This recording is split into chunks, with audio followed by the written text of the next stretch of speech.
ಎಲ್ಲರಿಗೂ ನಮಸ್ಕಾರ. ಇವತ್ತು ನಾವು ಒಂದು ಪುಟ್ಟ ಆದರೆ ತುಂಬಾನೇ ಅದ್ಭುತವಾದ ಜೀವಿಯ ಬಗ್ಗೆ ಮಾತಾಡೋಣ. ಅದುವೇ ಜೇನುನೊಣ. ಈ ಸಣ್ಣ ಜೀವಿ ಎಷ್ಟು ಪವರ್ಫುಲ್ ಅಂತ ಗೊತ್ತಾದ್ರೆ ಖಂಡಿತ ಆಶ್ಚರ್ಯ ಆಗುತ್ತೆ. ಸರಿ, ಶುರು ಮಾಡೋಕ್ ಮುಂಚೆ ಒಂದು ಸಿಂಪಲ್ ಪ್ರಶ್ನೆ. ನಾವು ಅದೆಷ್ಟು ಸುಲಭವಾಗಿ ಒಂದು ಚಮಚ ಜೇನುತುಪ್ಪ ಬಳಸ್ಬಿಡ್ತೀವಲ್ವಾ, ಆದರೆ ಅದರ ಹಿಂದಿರೋ ಶ್ರಮ, ಅದರ ನಿಜವಾದ ಬೆಲೆ ಏನು ಅಂತ ಯೋಚನೆ ಮಾಡಿದಿರಾ? ಈ ವಿವರಣೆ ಕೊನೆಗೊಳ್ಳುವಷ್ಟರಲ್ಲಿ ಇದರ ಉತ್ತರ ಖಂಡಿತ ಸಿಗುತ್ತೆ. ಮೊದಲಿಗೆ ಬೇಸಿಕ್ಸ್ನಿಂದ ಶುರು ಮಾಡೋಣ. ಜೇನುನೊಣ ಅಂದ್ರೆ ಏನು? ಅದರ ಹೆಸರೇ ಹೇಳೋ ಹಾಗೆ ಇದು ಸಿಹಿಯಾದ ಜೇನುತುಪ್ಪವನ್ನು ಉತ್ಪಾದನೆ ಮಾಡೋಕ್ಕೆ ಹೆಸರುವಾಸಿಯಾದ ಒಂದು ಕೀಟ. ಆದರೆ ಅದರ ಕೆಲಸ ಬರೀ ಜೇನುತುಪ್ಪ ಮಾಡೋದು ಮಾತ್ರ ಅಲ್ಲ, ಅದಕ್ಕೂ ಮೀರಿದ್ದು. ಸರಿ, ಹಾಗಾದ್ರೆ ಮೊದಲು ಒಂದು ಜೇನುನೊಣವನ್ನ ಹತ್ತಿರದಿಂದ ನೋಡೋಣ. ಅದರ ದೇಹ ಹೇಗಿರುತ್ತೆ ಮತ್ತೆ ಮೊಟ್ಟೆಯಿಂದ ಹಿಡಿದು ಪೂರ್ತಿ ಬೆಳೆಯೋ ತನಕ ಅದರ ಜೀವನದ ಹಂತಗಳು ಯಾವುವು ಅಂತ ಅರ್ಥ ಮಾಡ್ಕೊಳ್ಳೋಣ. ಒಂದು ಜೇನುನೊಣದ ದೇಹವನ್ನ ನೋಡಿದ್ರೆ ಅದರಲ್ಲಿ ಮುಖ್ಯವಾಗಿ 3 ಭಾಗಗಳಿರುತ್ತೆ. ಮೊದಲನೆಯದು ತಲೆ. ಅಲ್ಲಿ ಕಣ್ಣುಗಳು ಮತ್ತೆ ಎಲ್ಲವನ್ನ ಗ್ರಹಿಸೋಕೆ ಆಂಟೆನಾಗಳಿರುತ್ತೆ. ಎರಡನೆಯದು ಎದೆ ಭಾಗ. ಇಲ್ಲೇ ಅದಕ್ಕೆ 6 ಕಾಲುಗಳು ಮತ್ತೆ ಹಾರಾಡೋಕೆ 2 ಜೊತೆ ರೆಕ್ಕೆಗಳು ಇರೋದು. ಕೊನೆಯದಾಗಿ ಹೊಟ್ಟೆಯ ಭಾಗ.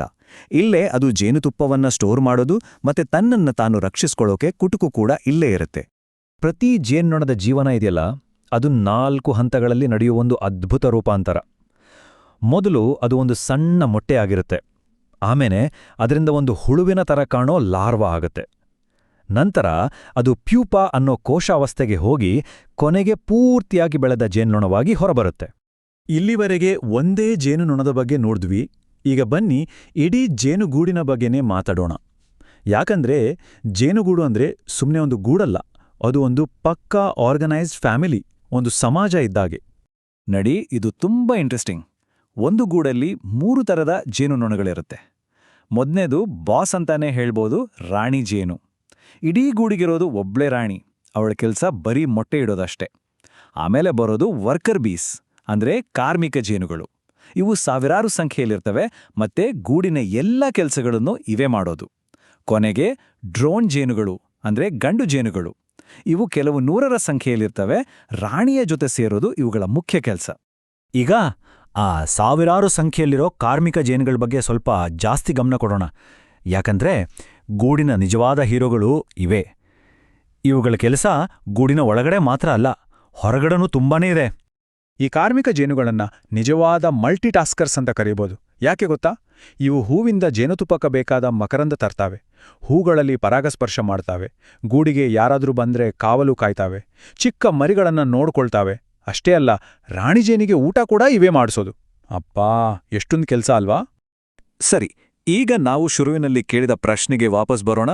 ಒಂದು ಕಾರ್ಮಿಕ ಜೇನು ತನ್ನ ಇಡೀ ಲೈಫ್ ಟೈಮ್ನಲ್ಲಿ ಎಷ್ಟು ಜೇನುತುಪ್ಪ ಮಾಡುತ್ತೆ ಅಂತ ಅಂದಾಜಿದ್ಯಾ? ಕೇಳಿದ್ರೆ ಶಾಕ್ ಆಗುತ್ತೆ. ಕೇವಲ 1 ಟೀ ಚಮಚದ 12ನೇ 1 ಭಾಗ ಅಷ್ಟೇ. ಹೌದು, ನಾವು ಒಂದೇ ಸಲಕ್ಕೆ ಬಳಸೋ ಒಂದು ಚಮಚ ಜೇನುತುಪ್ಪದ ಹಿಂದೆ ಬರೋಬ್ಬರಿ 12 ಜೇನುನೊಣಗಳ ಇಡೀ ಜೀವನದ ಶ್ರಮ ಇರುತ್ತೆ. ಇದನ್ನ ಊಹಿಸೋಕಾದ್ರೂ ಆಗತ್ತಾ? ಹಾಗಾದರೆ ಜೇನುನೊಣಗಳು ನಮಗೆ ಯಾಕೆ ಇಷ್ಟೊಂದು ಮುಖ್ಯ?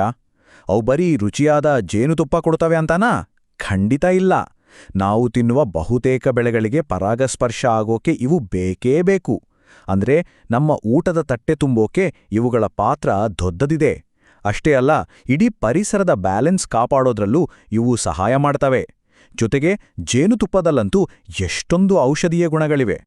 ಹೋಗ್ತಾ ಹೋಗ್ತಾ ಜೇನುನೊಣಗಳ ಬಗ್ಗೆ ಇನ್ನೂ ಕೆಲವು ಇಂಟ್ರೆಸ್ಟಿಂಗ್ ಸಂಗತಿಗಳನ್ನ ತಿಳಿದುಕೊಳ್ಳೋಣ ಬನ್ನಿ. ಜೇನುನೊಣಗಳು ಒಂದಕ್ಕೊಂದು ಮಾತಾಡೋದು ಹೇಗೆ ಗೊತ್ತಾ? ಅವು ಒಂದು ಸ್ಪೆಷಲ್ ಡ್ಯಾನ್ಸ್ ಮಾಡ್ತವೆ. ಅದಕ್ಕೆ ವ್ಯಾಗಲ್ ಡ್ಯಾನ್ಸ್ ಅಂತ ಹೆಸರು. ಈ ಡ್ಯಾನ್ಸ್ ಮೂಲಕನೇ ಹೂವುಗಳು ಎಲ್ಲಿದೆ, ಎಷ್ಟು ದೂರದಲ್ಲಿದೆ ಅನ್ನೋ ಪಕ್ಕ ಲೊಕೇಶನನ್ನ ತಮ್ಮ ಫ್ರೆಂಡ್ಸ್ಗೆ ಹೇಳ್ತವೆ. ಎಂಥ ಅದ್ಭುತವಾದ ಕಮ್ಯುನಿಕೇಷನ್ ಸಿಸ್ಟಮ್ ಅಲ್ವಾ? ಇನ್ನೊಂದು ವಿಷಯ, ಜೇನುನೊಣಗಳು ಸುಮ್ಸುಮ್ನೆ ಬಂದು ಕುಟ್ಕೋದಿಲ್ಲ. ಅವುಗಳಿಗೆ ತಮ್ಮ ಗೂಡಿಗೆ ಏನಾದ್ರೂ ಅಪಾಯ ಇದೆ ಅಂತ ಅನ್ಸಿದ್ರೆ ಮಾತ್ರ ತಮ್ಮನ್ನ ತಾವು ರಕ್ಷಿಸ್ಕೊಳ್ಳೋಕೆ ಕುಟ್ಕೋತವೆ. ಅದು ಅವುಗಳ ರಕ್ಷಣಾತ್ಮಕ ಗುಣ ಅಷ್ಟೇ. ಕೊನೆಯದಾಗಿ ಈ ಒಂದು ಪ್ರಶ್ನೆಯನ್ನ ನಾವೆಲ್ಲರೂ ನಮ್ಮನ್ನೇ ಕೇಳ್ಕೊಳ್ಳೋಣ. ಈ ಪುಟ್ಟ ಜೀವಿ ನಮ್ಮ ಇಡೀ ಜಗತ್ತಿಗೆ ಇಷ್ಟೆಲ್ಲ ಕೊಡ್ತಿದೆ, ಆದರೆ ನಾವು ಅದಕ್ಕೆ ಪ್ರತಿಯಾಗಿ ಏನ್ ಕೊಡ್ತಾ ಇದ್ದೀವಿ? ಅದರ ಉಳಿವಿಗೆ, ಅದರ ಮನೆ ಅಂದ್ರೆ ಪರಿಸರವನ್ನ ಕಾಪಾಡೋಕೆ ನಾವ್ ಏನ್ ಮಾಡ್ತಿದ್ದೀವಿ? ಖಂಡಿತವಾಗ್ಲೂ ಯೋಚಿಸಬೇಕಾದ ವಿಷಯ ಇದು.